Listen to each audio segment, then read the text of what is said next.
A Polícia Federal realizou na manhã dessa quarta-feira uma operação para apurar um esquema de corrupção envolvendo as reformas no estádio Arena Castelão, em Fortaleza, no Ceará, para os Jogos da Copa do Mundo no Brasil. Entre os alvos da ação estão Ciro Gomes, candidato a presidente pelo PDT, e seu irmão, o senador e ex-governador do Ceará, Cid Gomes. Apurou-se indícios de pagamentos de 11 milhões de reais em propinas diretamente em dinheiro ou disfarçadas de doações eleitorais com emissões de notas fiscais fraudulentas por empresas fantasmas, informa a Polícia Federal em nota. Ciro disse que a operação foi abusiva e garantiu que o seu objetivo foi criar danos à sua candidatura, aquela que não consegue decolar e nem sair de um dígito. Gomes ainda acusou o presidente Jair Bolsonaro pela ação, afirmando que ele transformou o Brasil num estado policial. É o Bolsoringa. Até esta manhã eu imaginava que vivíamos, mesmo com todas as imperfeições, em um país democrático.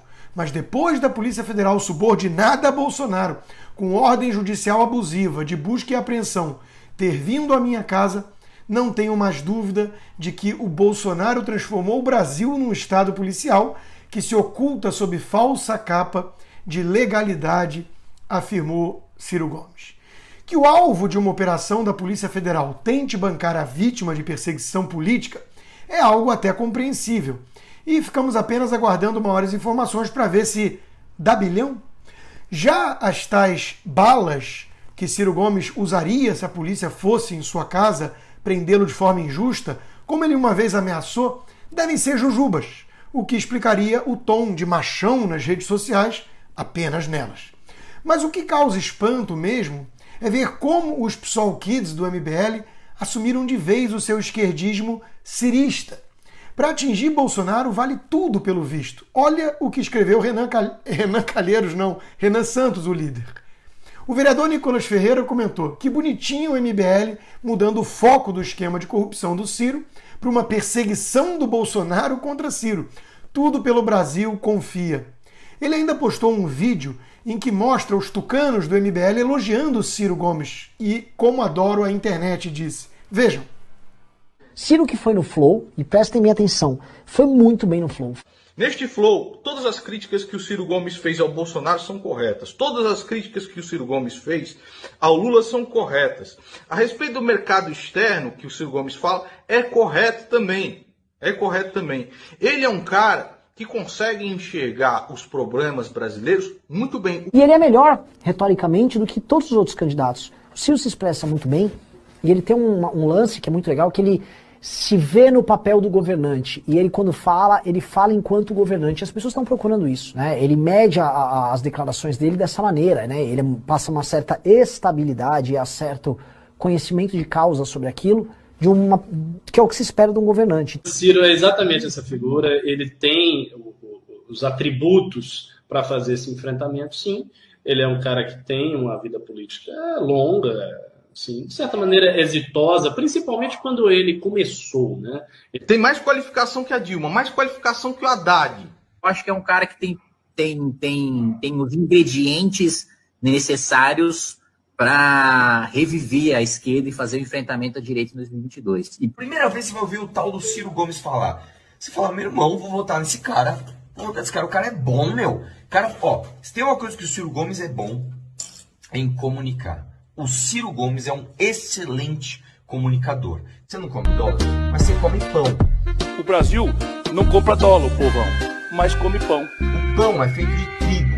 E pão sabe como é, né? É trigo. O trigo é cotado em quê? O Brasil não produz, compra do estrangeiro.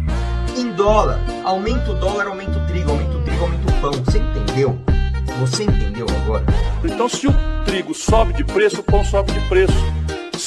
O ódio a Bolsonaro uniu toda a esquerda. Tanto que Ciro ontem estava acusando o Lula de ser um ladrão que roubou o país, ou seja, falando a verdade. E hoje já está cheio de dengo, de chamego com o corrupto, chamando-o até de presidente, agradecendo pela solidariedade prestada pelo líder da quadrilha petista. Estado policialesco mesmo, todos nós sabemos, é aquele criado pelo STF, que prende de maneira arbitrária jornalistas, deputados, pelo crime de opinião, com base em inquéritos ilegais de fim do mundo, mas sobre isso nem Ciro, nem Lula, nem os tucanos têm nada a dizer. O alvo é Bolsonaro, então eles consentem com o abuso de poder.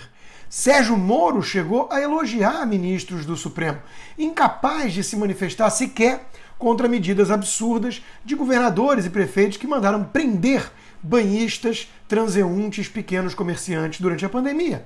Moro, claro, é o candidato preferido do MBL, sendo Ciro uma segunda alternativa. Por isso, o movimento parece ávido em apagar mensagens do passado, como estas, em que denunciava a cacique do Podemos, Renata Abreu, de ter se vendido para votar contra o impeachment de Dilma Rousseff.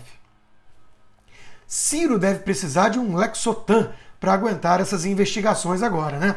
E os esquerdistas do MBL também precisam de um Lexotan para conviver com esse seu passado, quando Moro e Deltan eram chamados de esquerdistas por esses jovens que se passavam por liberais de direita para enganar os outros.